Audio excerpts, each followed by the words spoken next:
On this episode of the Dudes and Dads podcast, we talk with our friends Justin and Trisha about marital restoration. You're listening to the Dudes and Dads podcast, a show dedicated to helping men be better dudes and dads by building community through meaningful conversation and storytelling. And now, here are your hosts, Joel DeMont and Andy Lehman.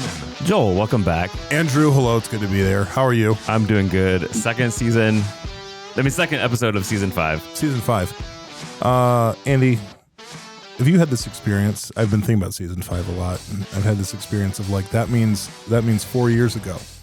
We started this thing. Man, so too long. Man, it's so good.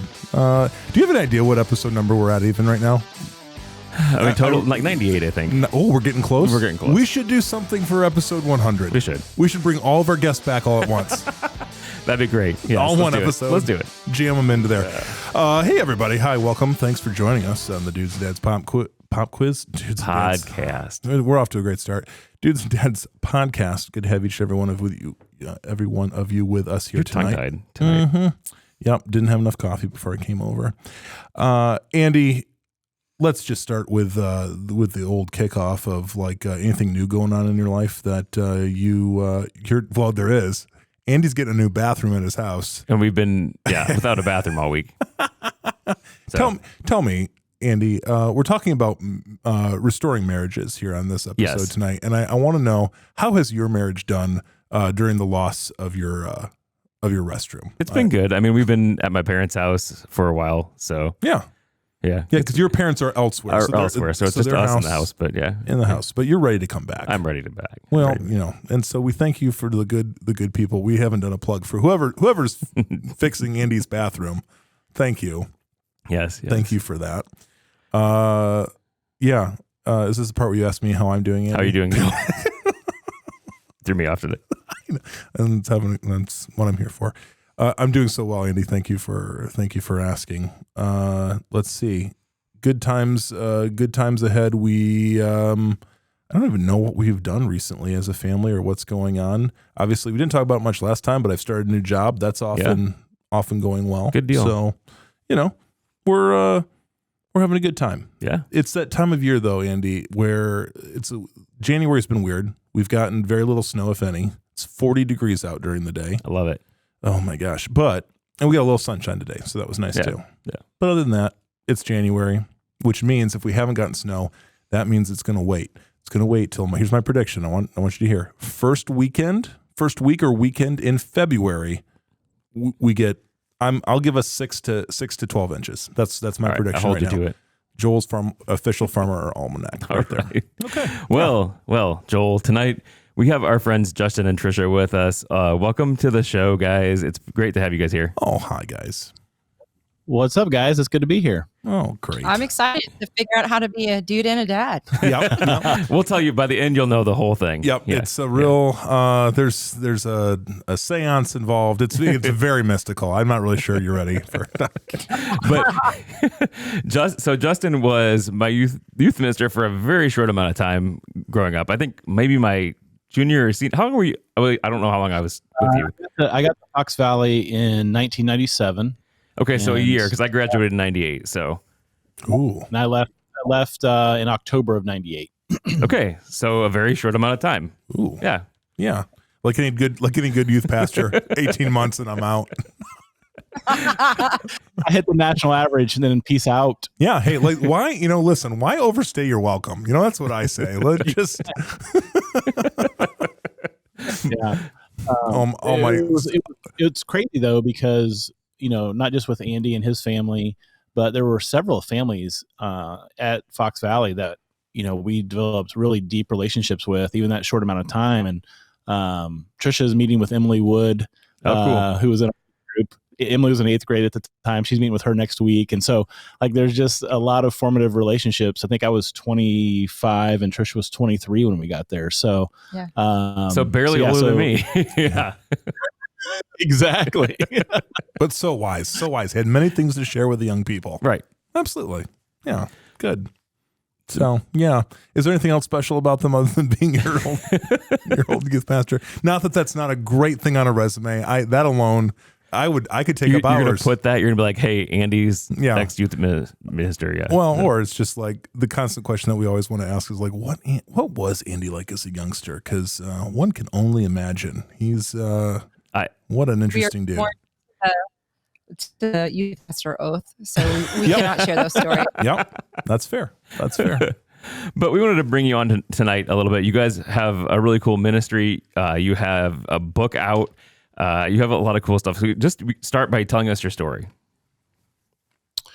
Yeah, so Trish and I lead a ministry called Refine Us Ministries. We started it in 2012, and it's really just an overflow of our story and just a desire that we have to help people, restore hope and renew relationships. It's kind of the mission of our ministry, and we travel and speak and do marriage conferences. We have a book. And really just with the heart of helping people kind of what we say is we go first so that other people feel comfortable going second. So their authenticity, vulnerability, just really being honest and pursuing life transformation are kind of the hallmarks of what we do. Great. That's kind of a ministry side. Tricia can tell you a little bit about our family. Sure. Yeah, we've been married forever. We've been married for 27 years. It'll be 28 in July. Crazy. We say we got married when we were 12. But no, I think about when we met Andy, I just found out, we have a great story if you guys have time for that. Absolutely.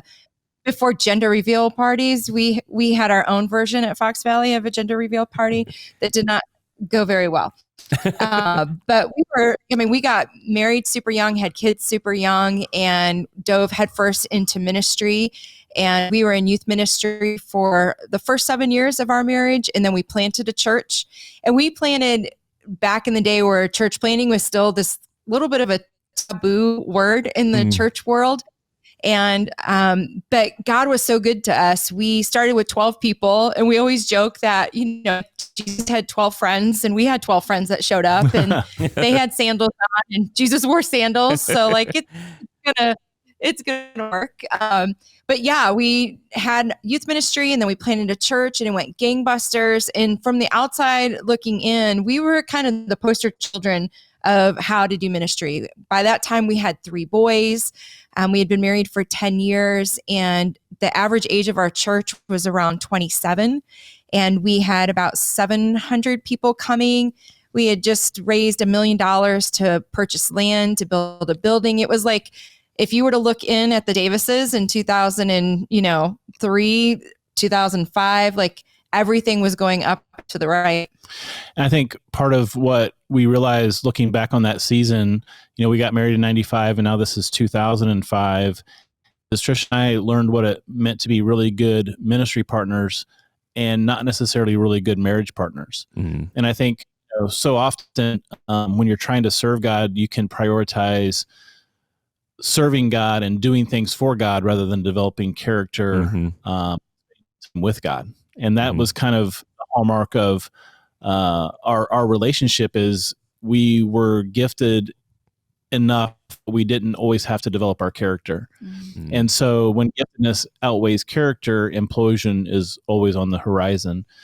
And so that was kind of really just the culture of our marriage relationship. We, thought success was growing a church and serving God and doing things for God, and really stopped investing in the most important human relationship, and that was our marriage relationship. Mm-hmm. I often think about, these stories, unfortunately, as you're aware, they seem like they're more and more frequent here in the last few years of, like you said, up and to the right, ministry, vocational experiences, everything from the outside looking good. What would you say if you could, like, thinking about the other stories that you guys know, because I'm sure you guys have heard now, like in your own ministry, like people are like, oh, you guys too, like, and then they share their story, or they share the story of a pastor that they know, or whatever the case might be. What would you say are the emerging themes, like the things that were leading to the ultimate, whether it's the straw that breaks the proverbial camel's back, but there's always things that are leading up to that, obviously. Would you guys be able to identify just the general themes of what leads to. You obviously said there's the character, the character issue, but then there's a lot of other things that come with that. What are kind of the predictors? What are the emerging themes of a path that is leading toward unhealth, if not outright destruction for people? Well, I mean, obviously, every story is different. Our story, in 2005, we kind of had ignored a lot of wounds. We ignored a lot of hidden sins and secrets and half truths, and that culminated in me coming home in October of 2005, telling Trish that I was leaving her and I was having an affair with her best friend. And one of the things that we've learned that time is, and one of the things that our counselor said to us early on, is that the affair was a symptom of much abuse. And I think, for couples who maybe don't struggle with infidelity, but I think there's a lot of couples who have these outward things that appear to be the biggest problem, and they're really just more outward expressions of internal conditions. And so what we thought we were going to do is we thought, well, we're just going to make the pain of infidelity go away and then we'll be fine. But thankfully, we had a counselor that was so wise and so thorough that he said, hey, I don't want to just help you figure out what happened. I want you to begin to understand why this happened so that you don't end up back here again. And so I'll let Trish kind of maybe share from her perspective what she feels like some leading indicators are. But I think for me, the two things that I would say are wounds that are not addressed or not acknowledged. And those wounds then become patterns of behavior that are projected onto the people that you love the most. And so for me, that was sexual abuse, that I was sexually abused when I was a kid and I never got help for it. And so that created just a dysfunction in me that had nothing to do with Trish. I could have married 100 different people and that I would have brought that into every single, whatever that marriage was. So this wasn't about Trish not being a good enough wife. This was about brokenness that I brought into our marriage. And then I had a pornography addiction that I denied and deflected and, lied about and counseled people through their struggles and never was honest. And so that hiding and that sense of shame, it just became a cycle in my life. And so no matter how much we would have invested in our marriage relationship, there was always a cap. There was always a lid on the amount of intimacy that we were capable of experiencing because I wasn't fully known by Trish. There was no way that I could be fully loved. Yeah, I would say, to add to that, indicators are often, I think there's the imposter side. Brennan Manning talks about how we live through the imposter. And I think when you are a pastor and you're in church ministry specifically, but I think that, for your listeners, even, regardless of what their vocation is, I think this is true for all of us, that we get into the trappings of who we believe people think we are. And when we don't meet that mark, then we begin to hide. And the first indicators is when you know that you are living a life of hiddenness. And like Justin said, when we live a life of hiddenness, then we don't allow ourselves to be fully known. And if you're not fully known, then you can't be fully loved. Sure. And I would say another marker that more personal to me is that if you don't embrace and unpack your past, you will make your past your present and into your future. And Justin and I, we were married for like a hot minute, like maybe a year. And we found out that we were pregnant with our oldest son, Micah. We were 4 months into marriage. Like we were just trying to figure everything out. And now we were pregnant. So Micah came 5 days after our first year anniversary. Wow. So we are young. We are, bringing in the G's, a youth pastor. And, like I'm a stay-at-home mom. It was amazing. But a year into our marriage, my parents divorced. And in my world, like my parents, I grew up a blue collar kid. and we had a lot of issues, but like my parents were always there and together. And when they divorced, it wrapped me to my core. And so I began to treat Justin as if he was going to have an affair, if he was going to step into the same role that my dad did. I began to almost be self-prophesying that over him. And so I began withholding myself just because I was scared that he would wound me. And so you had this young couple with these young kids several years later, and then we had 3 kids doing ministry, trying to deal with this imposter syndrome and trying to lead a church. And then all of this hiddenness. It's a miracle that we didn't implode sooner, honestly.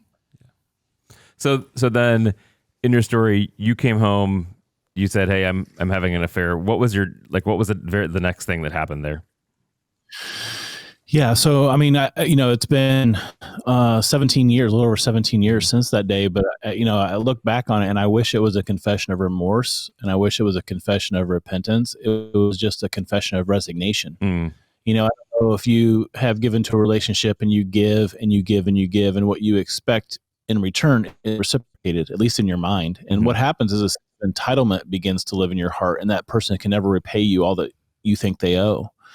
And that's where I was in my relationship with Trish. She wasn't going to be the wife I felt like I wanted. And so I was moving on. And obviously, Trish was blindsided by this and just completely devastated. And so she left the house. And a few minutes later, an elder of our church called. Our church was 3 years old at the time. And he's just screaming at me on the phone. He's like, "This has to be some kind of sick joke. Please tell me this is a joke." And all the elders came over to our house, and they sat there for the next few hours, not trying to talk me out of the consequences of my choices, because I wasn't going to be the pastor of the church anymore, but just the choice itself to leave my wife and my 3 boys who were 9, 6, and 3 at the time. And I just couldn't hear it. I was just in a dark place, and Trish didn't want me at the house anymore, so I went and checked into a hotel, and a lady from our church called and said, "If you have any hope at all of restoring your marriage, you're going to go to this counseling appointment that we've made for you tomorrow." And I just thought, counseling? I don't go to counseling. I'm a pastor. I do counseling. And I'd never been to counseling before. 10 years into marriage and ministry, I had never gone to one counseling appointment.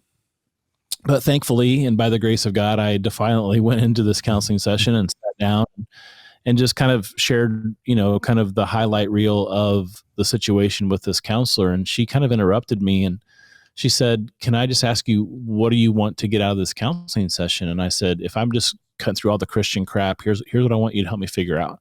I want you to help me figure out how God's going to bless my life no matter who I choose." And she said something in that moment that really became the linchpin for the restoration that God was going to do in our marriage. She said, "I can help broken people. I can't help hard-hearted people." And I had never really experienced brokenness before. I became a Christian when I was 10 years old. I became a youth pastor when I was 19 years old. I had been a pastor for 10 years at this point. And God began to break my heart. Trisha kicked me out of the house. She moved all of my stuff in with a family who had helped us start the church. And we were separated for 2.5 months. We didn't talk for the next 10 days. And I started going to counseling by myself. And as I began to go to counseling and really that isolation and dealing with and having kind of a physical representation of seeing all the stuff that all of my clothes in boxes and all of my shoes in crates just kind of stacked up in this, little girl's bedroom that I was sleeping in the 7-year-old girl's bedroom. And friends of ours. Yeah. And, they had moved her in with her sister, and that was my life, and it just broke me. It was like the gravity of my choices just came crashing down on me. And so I wanted a second chance. I just didn't know if Trish was going to give me a second chance. And so 10 days into our separation, she called me on my cell phone and just said, "I hear you've been going to counseling." I said, "Yeah." She said, "Well, I'm willing to go with you." Wow. So that was really the door that opened, that began really what became a 2-year journey of healing. I moved back home 2 months later, but the complete healing process kind of took the better part of 2 years. And I think through couples that I have counseled, I have this is a while ago, one that's kind of in my mind right now, where so oftentimes, like I feel when couples step into my office, they've already made the decision of what they're going to do. In terms of like it's very, which when that's like the worst feeling as a counselor too, like when it's very clear that they have their hearts set on a path for divorce specifically. And basically, it feels like they're coming into your office just to appease whoever it was that sent them there, or, the family or whatever the case is, so they can say, yeah, we tried counseling. How did you guys stay? Because there is such an immense amount of pain. I wonder, Trisha, did you come into those early counseling meetings? What was your hope? Like, what was your hope? Did you come in with a state of hopefulness, or what were you expecting that was gonna occur in the whole process? Fight Club, like straight up Fight Club. No, it was so disorienting, and it was interesting. Like looking back on it, it was like I knew, but I didn't know. And like Justin said, the affair gets all the attention, but the reality is that we began to drift in our marriage long before the affair. And so in that disorientation, there was this war raging in my heart that I had lived a bitter life towards Justin way before the affair. Interesting. How on earth am I going to push through now? The ultimate fear has become a reality. And by God's grace, there's a lot of counselors out there, and not all of them are good. I know that to be true. Yeah. But God gave us just the gift of a counselor who was gentle in spirit and strong in his words. And so the way that he led us to be a person of truth allowed us to be able to have the reality of where we were individually. And what I realized is that I had a forgiveness issue long before the affair. And so in those early days, it was I was super protective, but I knew that I didn't want to live like I had lived the past 10 years. So I wasn't stepping into bitterness for the first time. I was acknowledging that I had been living there for a long time. Yeah. And I think bitterness gets a bad rap, that we look at it as being malicious. But I think oftentimes we choose bitterness, one, because we don't know what else to choose, but bitterness feels safe. It's like this self-protective armor or this wall that we can build up, that we think, man, if I'm just bitter, if I emotionally detach and just try to keep you at distance, which goes back to not being fully known and therefore can't be fully loved, then you can't hurt me. But the problem is that bitterness always lends itself to resentment. And then resentment begins to bleed into other relationships. And so then you're doing the same thing over and over again. And like if you have, dudes and dads that are married and you feel like you're having the same conversation, the same fight over and over again, but expecting different results, man, over time, that insanity catches up with you. And so it was a very slow process of understanding forgiveness, but there was a significant moment. A lot of women ask me, how do you rebuild trust? And I tell them, forgiveness is free. We can unpack that more, but trust is earned. And so as we were, displaying forgiveness and rebuilding trust, there is a difference between, like, how do you rebuild that trust? And the Bible says that God's not given us a spirit of fear, but of sound mind. And so being able to discern the difference between what is Holy Spirit led, like something is up, something is not right. And that happened many times over our marriage relationship. And in those 2 months that we were separated and doing intense counseling, I knew that we had not hit rock bottom yet. Even though he had confessed the affair, it wasn't a posture of fear, but feeling like the Holy Spirit was saying, we're not done yet. Yeah. Awesome.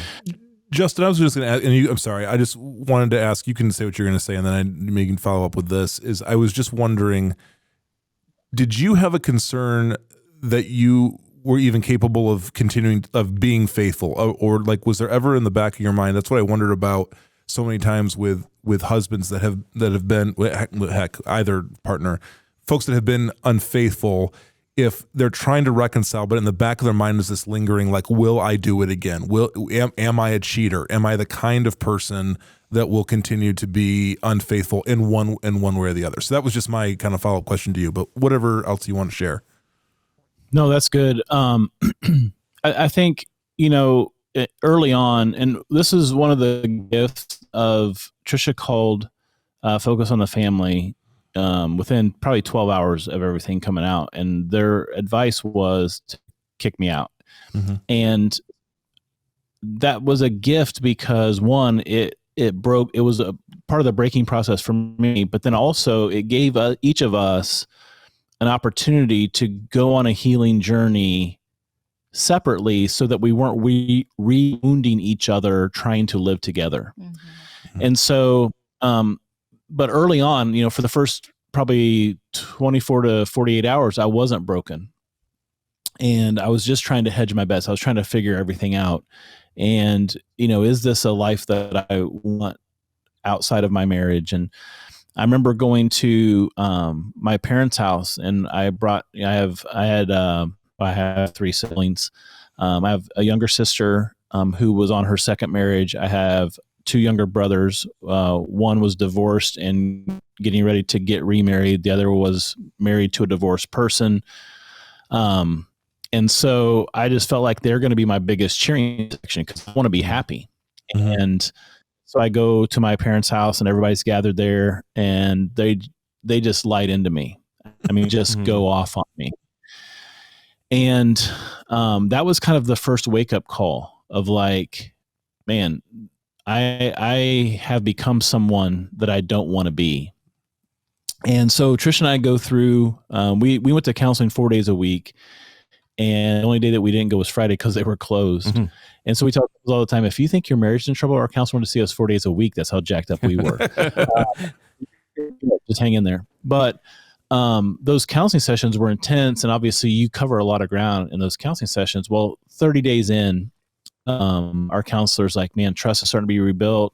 We were talking about a day that I was going to move back home. We had circled a day on the calendar.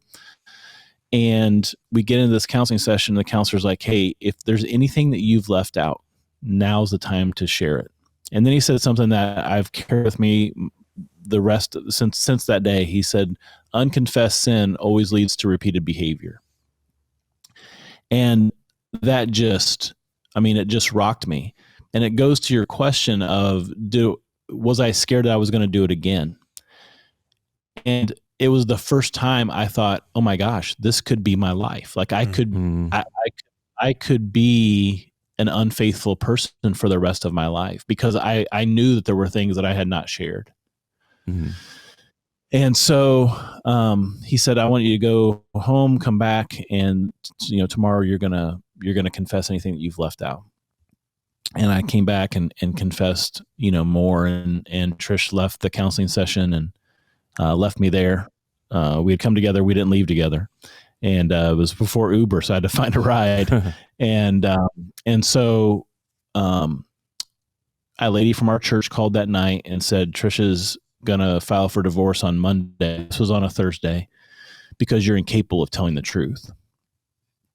And so my mom comes over to the town that we live in. We live about 45 minutes from my parents. And so my mom comes over and she goes to Grandparents' Day. And I go to the school to meet my mom. And I beg my mom to go to the house and ask Trish to give me another chance. And my mom just said, I'm not going to enable you to manipulate your wife anymore. Wow. And it was like a culmination of events, right? There was just like certain things that were just it was like the snowball effect of God just saying, hey, I'm going to get to the heart of why you always take shortcuts, why you cheated on tests in high school, why you had other people write your papers in college, why you stole John Ortberg messages and took them as your own. Like there was this, it wasn't just the affair, right? It was all of these little shortcuts my entire life that that had kind of now culminated in this, and I didn't want to be that person anymore. And so I went to take the kids to school the next day, and Trisha invited me into the house, and she said, "This is your last chance. I want to know everything." And I just said, as far as the affair goes, I've told you everything. And that's when I confessed, being sexually abused, and I confessed the pornography. And I just said to her, I said, if you want everything, you can have everything. This isn't about us anymore. This is about me finally being a person of truth, finally living in a right relationship with God. And in an act of grace and mercy, like anything I'd ever experienced, said, now we can start over. Now we can begin again, because I finally know the real you. And that wasn't, I wish that was the finish line. It would have been a lot easier. But that was really the starting line of what became a very painful process. And I think so often what happened is, at least I've seen this in a lot of couples, they want pain avoidance is the goal, not complete healing, right? And forgiveness of sin is immediate, but healing from sin, it takes time. Yeah.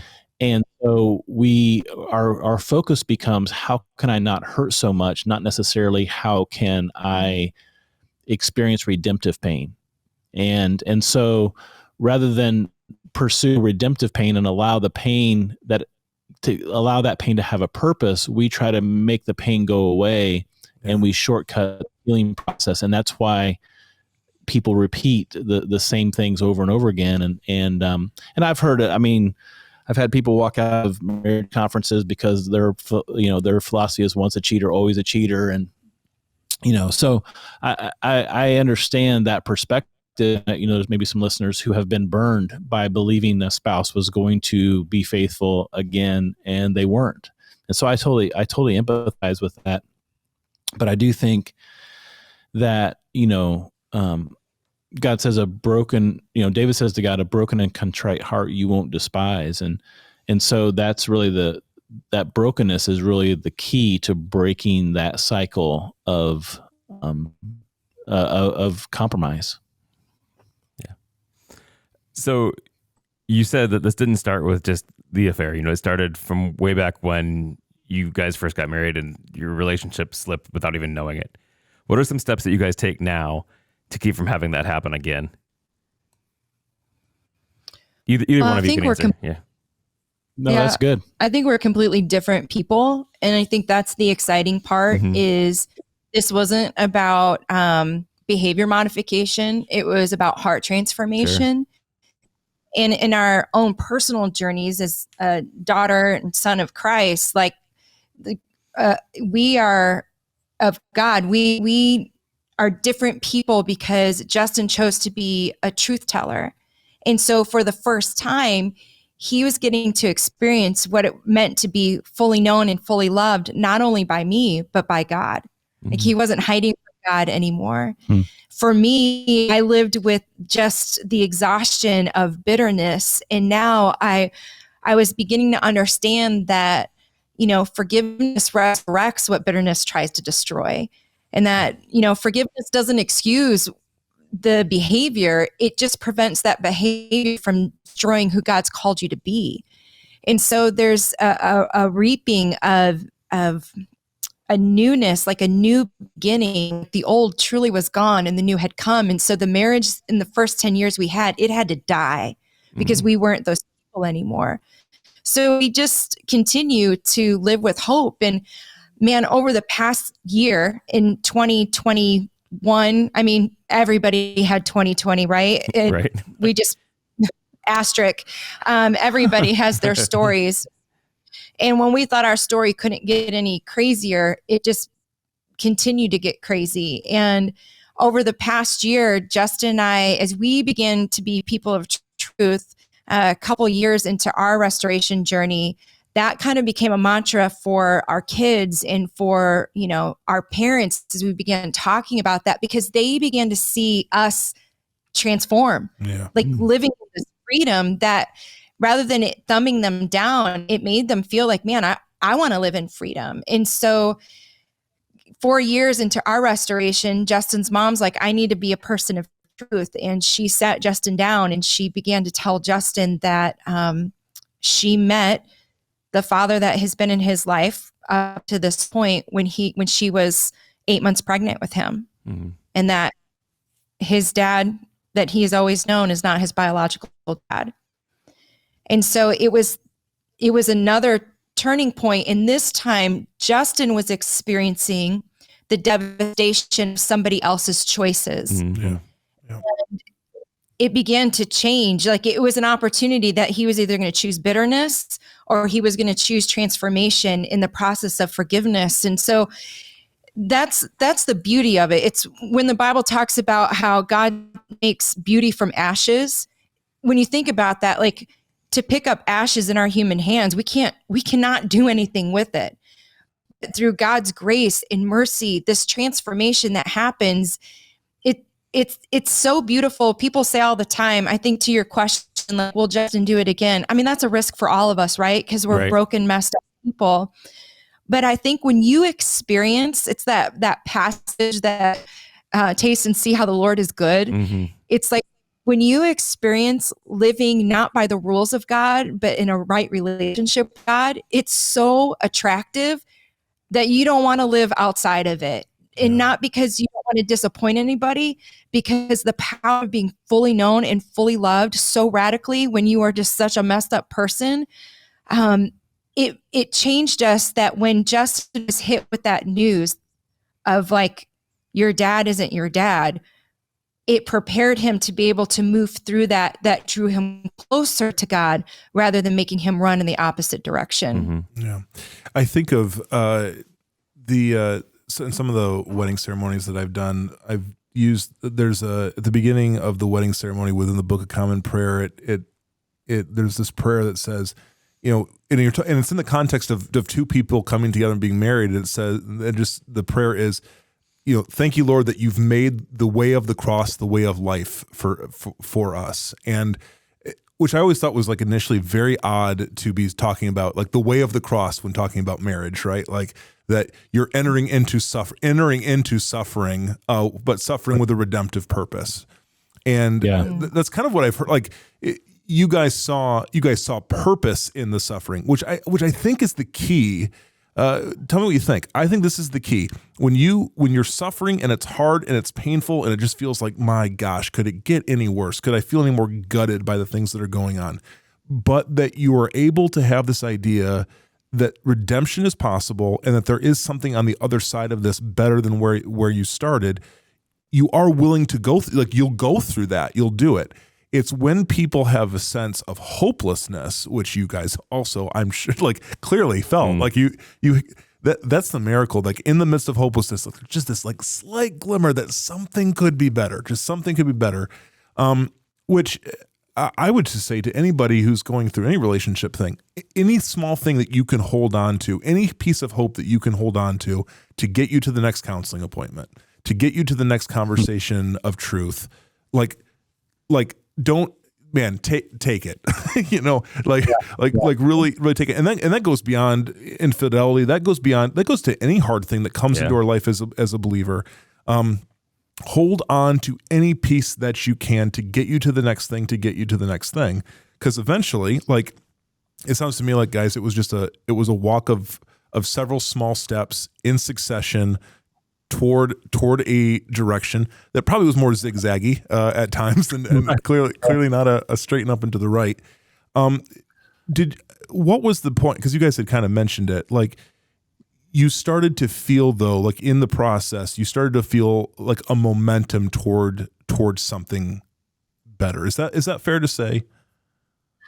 Yeah, I think it's fair to say. I mean, one of the quotes that came to mind when you were talking about the wedding ceremony is, I think it's Dietrich Bonhoeffer that said, when Christ calls a man, he bids him come and die. I think so often we want the life of Christ without experiencing the death of Christ, and so, that daily crucifixion, and that's kind of, in a culture that celebrates success, name one person in Scripture that did anything significant for God that didn't experience loss, pain, confusion, heartache, disappointment.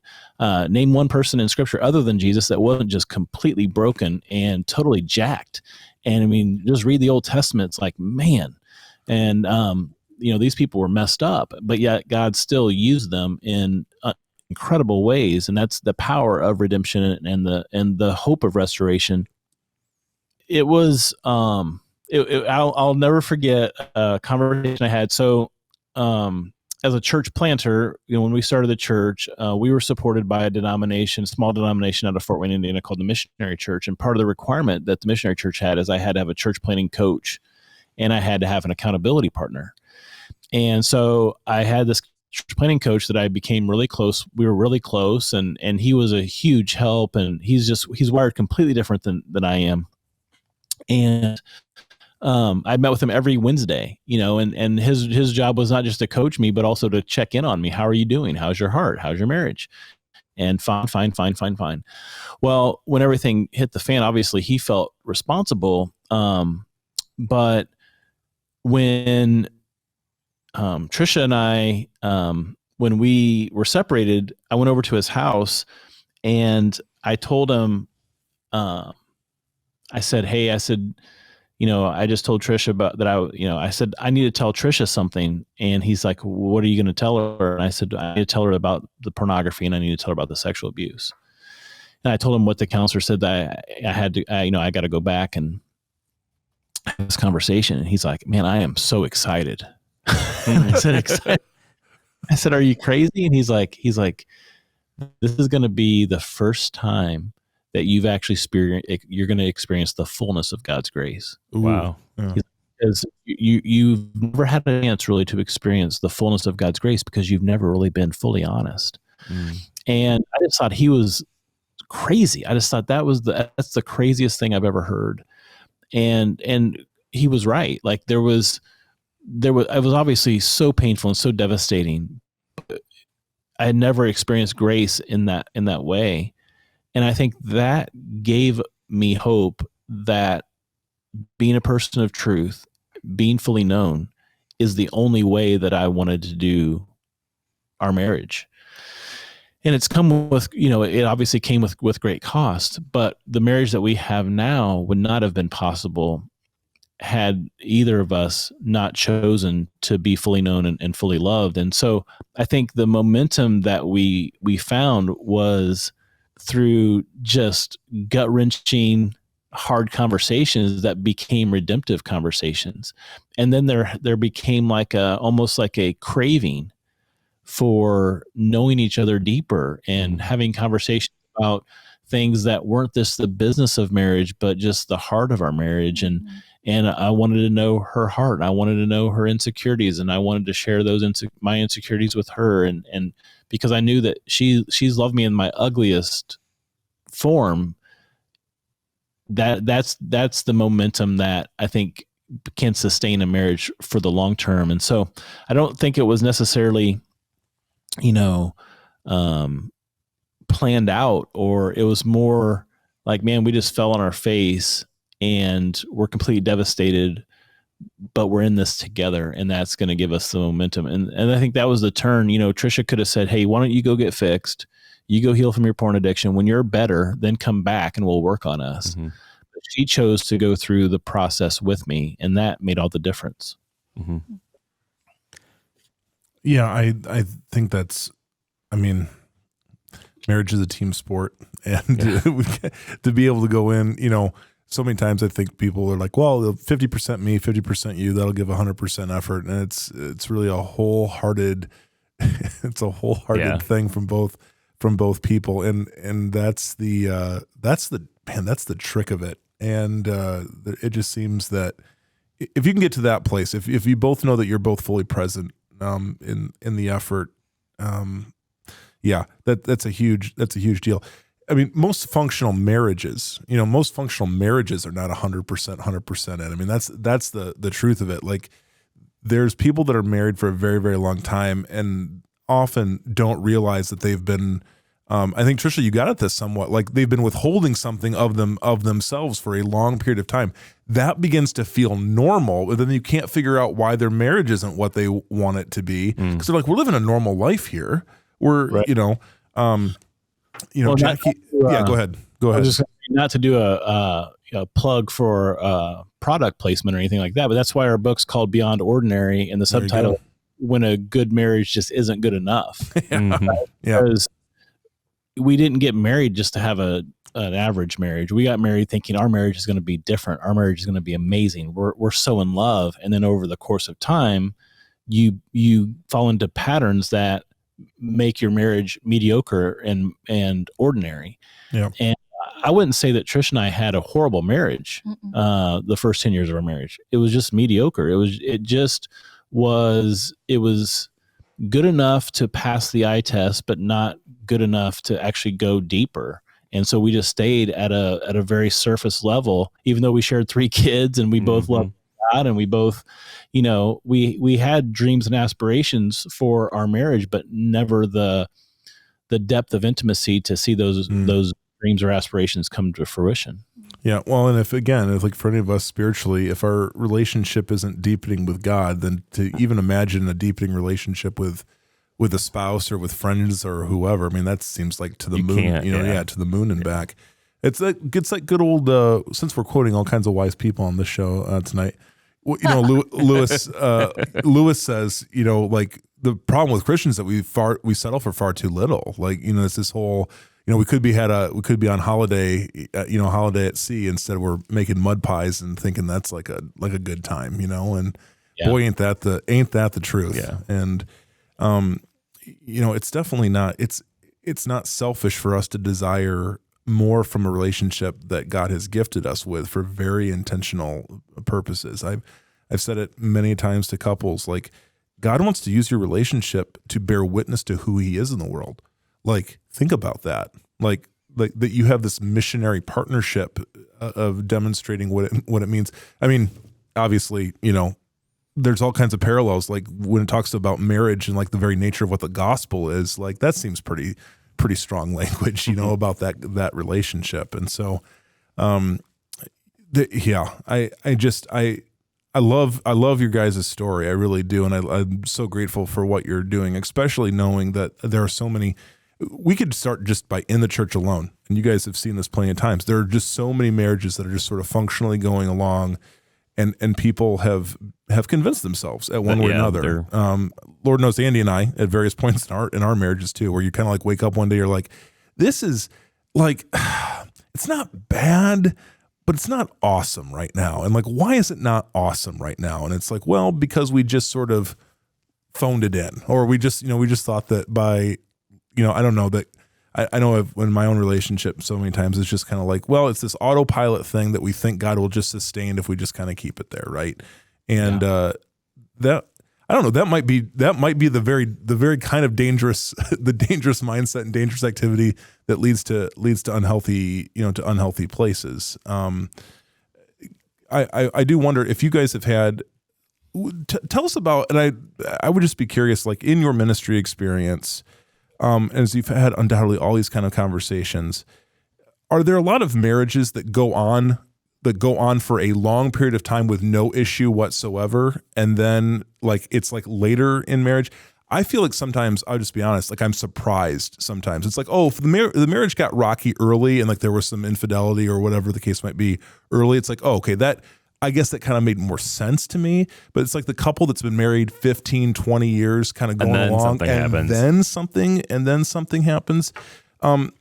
That's always the curious thing to me. Like it's like, would it take that long, or was it a slower fade, or I wonder if you guys have any observations about the kind of early unhealth versus late onset health, bad health, or how that kind of plays itself out. Because I think it's easy for someone to be listening going, oh, okay, yeah, young couple, they get married, they're so eager and naive about the way the world really works, and they just kind of go at life, and then, oh, boom, there it is. All, it all kind of catapults them into unhealth. But that's not always the way it goes for everybody. So I wonder what kind of what you've seen, what you've noticed, kind of in terms of timelines for people. Yeah, I mean, it's definitely multifaceted. I think it's generational. If you talk to the boomer generation, they didn't talk about this kind of stuff, and their parents just stayed married. And so they did what they saw modeled. And now they're, living in multiple generations where divorce is more common and it's not taboo. And the church is very much the same as culture. And so that hasn't been discovered, for many decades for them into marriage. I think for, my generation and even millennials, there's been a little bit of a, rage against the marriage machine. Like, we're going to make it work because we're not going to be like my parents and what they put me through and having to stay at one parent one weekend and the other. And so it's just like, we're going to make this happen. We're going to muster through. And then I think there's just a lack of, Justin and I, we have shared our story all over the country, different age groups, different denominations. And we asked this question, how many of you had a clear biblical understanding of sexual intimacy before you got married? And I mean, over 12 years, I could count on two hands how many people raised their. Oh, yeah, absolutely. Yeah. Yep. So if you're my generation, we grew up in the purity movement. So it was like purity. And then you got married and you're like, like you were never given a beautiful picture. And so oftentimes what happens is we spend a decade or two just trying to figure it out on our own. And when we can't figure it out, it's in the absence that you said in the very beginning, we begin to feel hopeless. Mm-hmm. And either the grass looks greener on the other side, or we're just tired and we don't have it in us to fight. I think, in addition to that, one of the things that Trish and I have heard from so many couples is the first few years of marriage, you think, I can change you, right? Like, I can make you into the spouse that I want you to be, or that I think you should be. And then when you realize that you can't change your spouse, what a lot of couples do is they move on to milestones and achievements. So I don't like that, she's not punctual. I don't like that he puts the underwear next to the hamper and not in the hamper. Like, so there's these idiosyncrasies that just kind of wear on us, but we're going to put all of our emphasis into achieving something in marriage. And so we're going to get the new house. We're going to get the new car. We're going to have the kids. We're going to get that promotion. And so you build this life thinking that these milestones and achievements are going to bring you the intimacy that you deeply desire. And so you get 12 years into marriage, 15 years into marriage, and you have the cars, you have the house, you have the title, you have the 3 kids, but you don't have the intimacy that you thought it was going to bring. And so there's a disillusionment of, this is as good as it's going to be. Mm-hmm. Like, oh my gosh, I did not sign up for this. And so you have so many couples, God-loving, church-going, song-singing, nursery working couples that they live in the same house. They're just not sharing life with each other. Right. Yeah. And so at some point, and I think I don't know what you guys have seen, but I've seen an acceleration of this through COVID. What COVID did is COVID put us all in the same house together for a long time. And people are looking at their spouse going, I'm not spending the rest of my life with you. Like, I'm like, no. And so I feel like there's been an acceleration of couples going, you know what, there's a psychological term now that we have called a starter marriage. And so if you get married and it's not working out, well, that was just your starter marriage, just like that was your starter home, just like that was your first car. And it's okay. You can get another one. And I think that's kind of the state of a lot of marriages right now. Yeah. Well, guys, I want to before we go, we're going to do the pop quiz with you, but I want to give you a chance to plug your ministry, your book, whatever else you want to plug. So where can people find you? Yeah. Love self-promotion. She loves plugging. Yes. We're still working on things in our marriage. She actually does not like. But I will say I am passionate about what we do because we had a couple that came to our house a couple of weeks after everything had hit the fan, and nobody knew their story, and they were in ministry, and they sat in our living room and shared their story, and it changed our life. Mm. And so really that's our passion, is to create resources where people feel like they are sitting across the table from us, drinking a cup of coffee, talking about hard things. And so we have our website, which is refineus.org. And we do master classes every month where we this year so far in 2023, we've talked about finances, just super fun. Justin and I did a full night on live masterclass. We're talking about sexual intimacy. We're coming alongside to help people have conversations that, again, it's not about having an extraordinary marriage by living this extraordinary life. It's choosing to do extraordinary, intentional things in the ordinary, mundane parts of life. And so we have tons of resources on there that they can check out. We do marriage coaching, where what we love about coaching is we say we have a lot of couples that are still doing counseling, and we love counseling. We're both in counseling. We say that your counselors help you figure out how to unpack and work through. And Justin and I are passionate in our coaching to come alongside in that process. So those are probably our two main. Justin probably is like, you didn't say this, but that's what happens when you give the mic to me in this area. I already plugged the book, so I don't need to go back there. Great. Well, guys, before we go, we're going to do the pop quiz. Now it's time for Dudes and Dads Pop Quiz. All right, Aaron James, thank you. That's Joel's. That's Joel's my son. eldest. That's my eldest son. Nice. We've got he's my first teenager that we're working on. So we'll see how it all goes.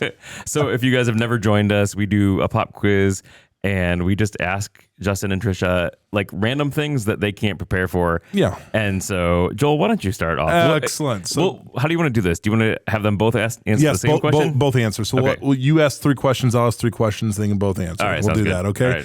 All right, here we go. So let's see. If you guys were to, and maybe I'm going to guess that the answer is not the same, so you're each able to answer individually. If you were able to live anywhere in the world for a year, to go and live there for a year, where would it be? Oh my gosh. You're gonna say Greece. Go ahead. I love her answer was what you were going to say. That's great. So, I mean, mine would be anywhere there's a beach. Nice. That's about 3/4 of the world. I'm cool with it. A warm beach, that kind of. A warm beach. Okay. Where for a year? Thailand. He just did that to prove you wrong. Yeah. You're right. Okay. All right. What is something you like that most people don't like?